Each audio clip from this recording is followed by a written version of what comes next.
पुण्यातल्या भोरमधील नसरापूरमध्ये एका 3 वर्षीय मुलीची जी आहे ती अत्याचार करून खून करण्यात आला। एका 65 वर्षीय नराधमाने हा सगळा प्रकार केल्यानंतर एक संताप पाहायला मिळालेला होता आणि पुण्यातला नवले ब्रिज जे आहे तो नातेवाईकाकडून मृतदेह करून त्या ब्रिजवरती ठेवून आंदोलन करण्यात आलं। जवळपास 6 तास ही सगळी वाहतूक कोंडी आणि आंदोलन चाललं। नेमकं कुटुंबांशी काय संवाद झाला, कुटुंबाने काय केलं, या सगळ्यामध्ये जे आनंद दवे आहेत ते त्या ठिकाणी मध्यस्थी करत होते। आपल्यासोबत स्वतः आनंद दवे आहेत। तुम्ही त्या ठिकाणी काल होतात, त्या पीडितेच्या वडिलाशी आणि शासनाशी समन्वय साधण्याचा प्रयत्न करत होतात। नेमकं आता हे आंदोलन कशाच्या ह्याच्यावर मागे घेतलेलं आहे आणि कुटुंबाच्या मागण्या मान्य झाल्या? खरं तर काल जे काही घडलं ना, पुणेकरांनी त्रास झाला, तो कोणत्याही सर्वसामान्य नागरिकाचा असा उद्देश नसतो की त्रास व्हावा, पण मुलीच्या वडिलांची, आईची, कुटुंबियाची, आप्तेष्टांची आणि सर्वसामान्य नागरिकांची सुद्धा भूमिका आपण बघितली पाहिजे। 3-3.5 वर्षाच्या मुलीचा बलात्कार होतो, हत्या होते। 8 वाजता 5 तासांनी आरोपी सापडतो, त्यानंतर 1-1.5 तासानंतर ते मृतदेह सापडतो, शेणाच्या खाली दाबलेला असतो तो। काय त्या मुलीचे हाल झाले असतील पूर्ण या प्रकरणामध्ये। त्यानंतर पोस्टमॉर्टमला अतिशय असंवेदनता दाखवली जाते। भयंकर उशीर त्या केसमध्ये होतो। कुठली यंत्रणा, कोणी अधिकारी संपर्कात राहत नाही। काही म्हणजे कॅज्युअली एवढं की सर्वसामान्य मृत्यू जसा होतो त्या मृत्यूप्रमाणे हाही सुद्धा ट्रीट केलं गेलं। भावना तीव्र झाल्या लोकांच्या। बरं, स्थानिक लोकप्रतिनिधी असतील, काही भेटणं जाणं वगैरे जाऊ द्या, नीट संवाद नाही, संपर्क नीट होत नाही आहे, आश्वासन मिळत नाही की काहीतरी चांगलं घडेल आमच्याकडनं, आम्ही न्याय देण्याचा प्रयत्न करू। तर कालचा विषय जो होता तो उद्रेक होता 4-5 तासांचा। नंतर शेवटला अगदी सगळे DCP लेवल। तुम्ही या सगळ्यामध्ये मध्यस्थी करत होतात, पीडितांच्या वडिलांशी बोलत होतात, पोलीस आयुक्तांशी बोलत होतात। नेमकं पीडितेच्या वडिलांना काय हवं होतं सरकारकडून जे की दुपारपर्यंत मिळालं नव्हतं, संध्याकाळी नाही? खरं सांगू, ते पीडितेचे वडील किंवा आई असतील ना, तर काही असं खूप मनस्थितीत नव्हते काही बोलायचे वगैरे, पण जे जवळचे नातेवाईक आणि दुखावलेली लोकं होती त्यांचं म्हणणं एकच होतं की माननीय मुख्यमंत्र्यांकडनं काहीतरी शब्द आला पाहिजे।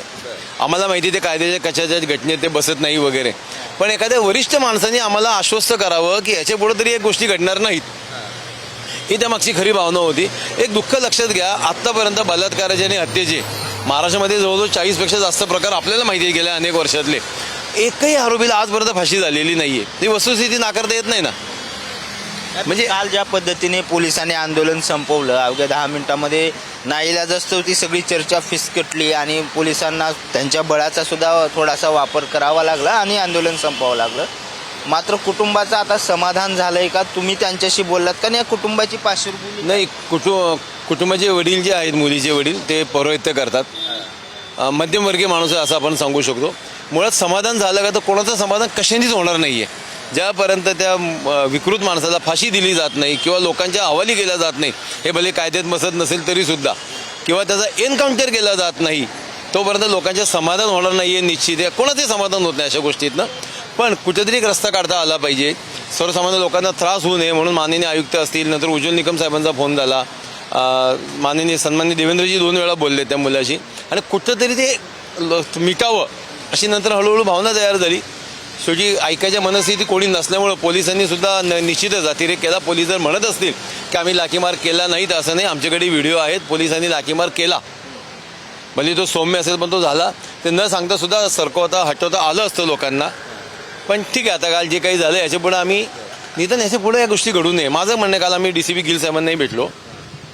असे अनेक आरोपी आहेत अशा विकृत गुन्ह्यामधले की जी जामिनावर आहेत। ह्या माणसांनी दुसऱ्यांदा ही गोष्ट केली आहे, पहिल्या केसमधून सुटलं आहे। तर मी त्यांना असं सांगितलं की साहेब, यांची आपल्याकडे रेकॉर्ड असणार, तुम्ही त्यांना 8-10 दिवसांनी चौकीत बोलवा, हजेरी द्यायला लावा, त्याच्यावर एक वत्स करेल की पोलिसांचं माझ्यावर लक्ष आहे। त्या एक लहान लहान गोष्टी होणं सोपं आहे। काल मी CP साहेबांनी सुद्धा हाच विषय बोललो रात्री तिथं। CP साहेबांनी सांगितलं की आम्ही वेगळा अधिकारी नेमू अगदी, आणि हे असं एक वेगळं युनिट नेमू की या केसमध्ये सगळ्यांचा फॉलोअप ठेवेल। असं वाटतं काहीतरी चांगलं घडेल। आम्ही पुढच्या आठवड्यात म्हणजे 2 ते 3 दिवसातच परत माननीय आयुक्तांना भेटायला जातोय आम्ही, निघेल मार्ग, बघू। काल जी कुटुंबाची मागणी होती, ग्रामस्थाची मागणी होती, तुम्ही म्हणताय समाधान होणं शक्य नाही, मात्र ज्या काही त्यांच्या लेखी आश्वासनाची मागणी होती, मुख्यमंत्र्यांशी बोलणं करण्याची मागणी होती, या सगळ्यावरती तरी त्यांना थोडासा भावनिक दिलासा भेटलाय का काल? कारण आयुक्तांचा जो आयुक्त जरी चर्चा करत असले तरी पोलिसांनी सुद्धा अतिरेक केल्याचा त्यांचेच नातेवाईक आरोप करत होते, लाठीचार्ज केल्याचा आरोप करत होते. त्यांच्या भावना सरकारपर्यंत पोहोचवण्यासाठी जे काही क्रिया आली होती ती काही योग्य नव्हती असं त्यांचं म्हणणं. नाही, पोलिसांनी लाठीचार्ज केलाच आहे. ते नाही म्हणत असेल माझ्याकडे व्हिडिओ आहेत, मी तुम्हालाही पाठवू शकतो.